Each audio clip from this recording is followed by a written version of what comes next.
নমস্কার, আমি মিলন স্যার। পাল একাডেমি সেন্টারে তোমাদের সকলকে জানাই স্বাগত। আমি আজকে আবার চলে এসেছি তোমাদের কাছে। তোমরা যদি একটু খেয়াল করো তাহলে দেখতে পাবে আরআরবি এনটিপিসি 2025-এ যে ধরনের প্রশ্নগুলি পরীক্ষায় এসেছিল সেই ধরনের কোশ্চেন নিয়ে আজকের এই ক্লাসটিতে তোমাদের সাথে সম্পূর্ণ বিস্তারিত আলোচনা করতে চলেছি। পরবর্তী শিফটে যাদের এক্সাম আছে তারা এই ক্লাসগুলি একটু দয়া করে দেখে যাবে, অনেক উপকৃত হবে আশা করি। যাই হোক, আর বেশি কথা বাড়াবো না, আমরা সরাসরি চলে আসি। এবার প্রথম যে কোশ্চেন, সেই কোশ্চেনটি একটু খেয়াল করো। দেখো কি বলেছে। বলেছে যে কোন পঞ্চবার্ষিকী পরিকল্পনার মূল লক্ষ্য ছিল কর্মসংস্থান এবং কৃষির উপর জোর দেওয়া। কোন পঞ্চবার্ষিকী পরিকল্পনার মূল লক্ষ্য ছিল কর্মসংস্থান এবং কৃষির উপর জোর দেওয়া? সঠিক অ্যান্সার হচ্ছে তোমাদের পঞ্চম পঞ্চবার্ষিকীর। ওকে, পঞ্চবার্ষিকীরই মূল লক্ষ্য ছিল হচ্ছে কর্মসংস্থান এবং কৃষির উপর জোর দেওয়া। তারপরে কোশ্চেন খেয়াল করো। দেখো কি বলেছে, সংবিধানের চতুর্থ অংশ কিসের সাথে সম্পর্কিত? সংবিধানের চতুর্থ অংশ কিসের সাথে সম্পর্কিত? সঠিক অ্যান্সার হবে তোমাদের রাষ্ট্রীয় নীতির নির্দেশিকা নীতি। রাষ্ট্রীয় নীতির নির্দেশিকা নীতির সাথে সংবিধানের চতুর্থ অংশ সম্পর্কিত। ওকে, তারপরে কোশ্চেন দেখো কি বলেছে, সরহাল উৎসব কোন রাজ্যে পালিত হয়? সরহাল উৎসব কোন রাজ্যে পালিত হয়? সঠিক অ্যান্সার ঝাড়খণ্ড। ঝাড়খণ্ড রাজ্যে সরহাল উৎসব পালিত হয়। তারপরে কোশ্চেন দেখো কি বলেছে, জাতীয় জরুরি অবস্থার সময় রাজ্যের বিধানসভার মেয়াদ কে বাড়াতে পারেন? জাতীয় জরুরি অবস্থার সময় রাজ্যের বিধানসভার মেয়াদ কে বাড়াতে পারেন? সঠিক অ্যান্সার হচ্ছে সংসদ। একমাত্র সংসদই পারেন। তারপরে কোশ্চেন খেয়াল করো, বলেছে যে বর্তমান অর্থ সচিব কে? বর্তমান অর্থ সচিব কে? সঠিক অ্যান্সার হচ্ছে অজয় শেঠ। অজয় শেঠ হলো বর্তমান অর্থ সচিব। তারপরে কোশ্চেন দেখো কি বলেছে, কলিঙ্গ যুদ্ধ কার রাজত্বকালে সংঘটিত হয়েছিল? কলিঙ্গ যুদ্ধ কার রাজত্বকালে সংঘটিত হয়েছিল? সঠিক অ্যান্সার হচ্ছে অশোকের রাজত্বকালে কলিঙ্গ যুদ্ধ সংঘটিত হয়েছিল। তারপরে কোশ্চেন দেখো কি বলেছে। বলেছে গরিবি হাটাও স্লোগান কে দিয়েছিলেন? গরিবি হাটাও স্লোগান কে দিয়েছিলেন? গরিবি হাটাও স্লোগান দিয়েছিলেন ইন্দিরা গান্ধী। ইন্দিরা গান্ধী গরিবি হাটাও স্লোগানটি দিয়েছিলেন। তারপরে কোশ্চেনে দেখো কি বলেছে, হিমালয়ে সাধারণ দক্ষিণ পশ্চিম থেকে উত্তর পূর্ব দিকে কোন রাজ্যে অবস্থিত? হিমালয়ের সাধারণ দক্ষিণ পশ্চিম থেকে উত্তর পূর্ব দিকে কোন রাজ্যে অবস্থিত? সঠিক অ্যান্সার তোমাদের অরুণাচল প্রদেশ। অরুণাচল প্রদেশটি হিমালয়ের দক্ষিণ পশ্চিম থেকে উত্তর পূর্ব দিকে অবস্থান করেছে।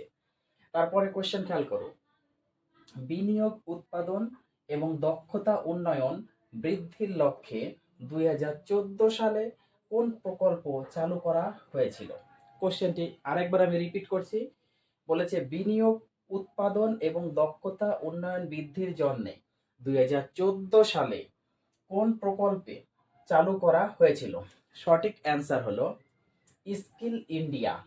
2014 সালে এই স্কিল ইন্ডিয়া প্রকল্পটি চালু করা হয়েছিল।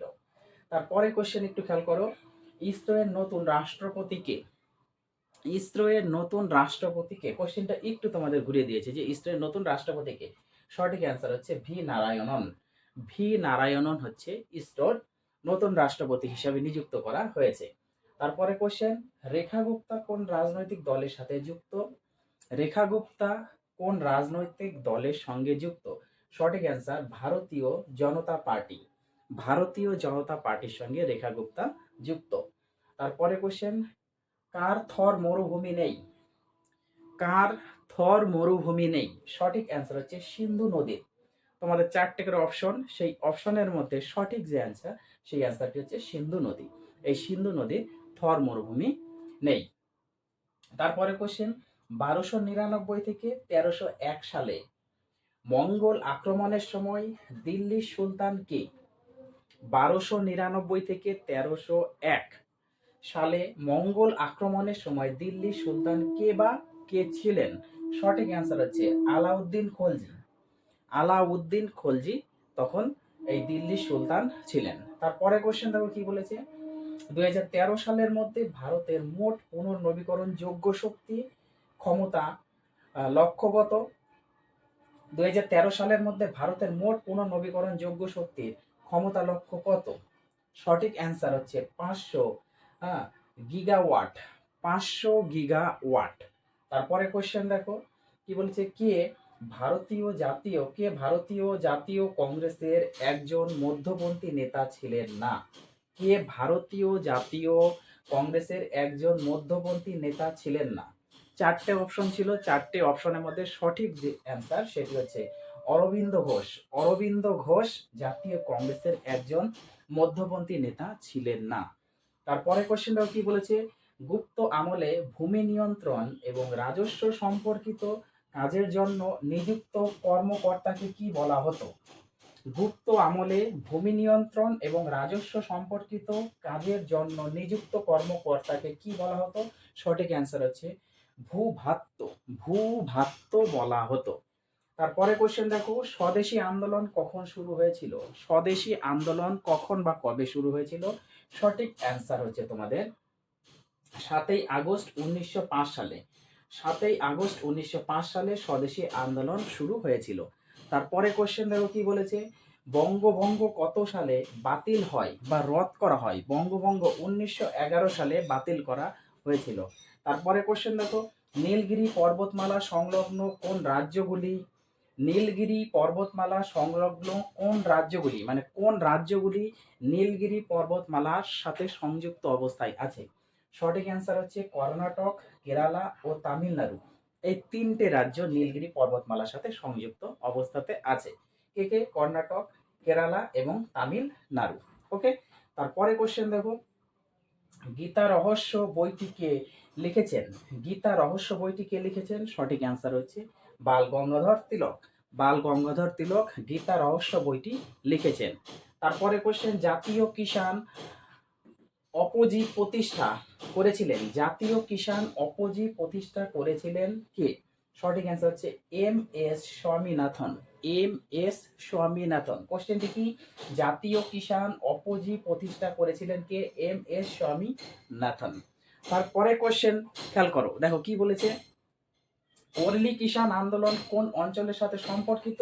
ওরলি কিষাণ আন্দোলন কোন অঞ্চলের সাথে সম্পর্কিত? সঠিক অ্যান্সার হচ্ছে মহারাষ্ট্রের সাথে এই ওরলি কিষাণ আন্দোলন সম্পর্কিত। ওকে। তারপরে কোশ্চেনটি দেখো, আজকে লাস্ট কোশ্চেন, জাতীয় জনসংখ্যা কমিশনের মতে 2038 সালের মধ্যে ভারতের আনুমানিক জনসংখ্যা কত হবে?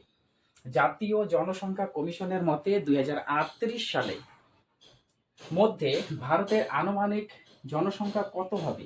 1.6 বিলিয়ন। 1.6 বিলিয়ন হবে, সেটি 2038 সালের মধ্যে। ক্লাসটা যদি তোমাদের ভালো লেগে থাকে তাহলে অবশ্যই একটা লাইক এবং কমেন্ট করতে কেউ ভুলবে না। কারো যদি কোথাও কোনো রকম সমস্যা হয়ে থাকে বা কে কোথায় বুঝতে পারছো না, কোনো রকম সমস্যা হলে আমাকে অবশ্যই তোমরা একটা কমেন্ট করবে।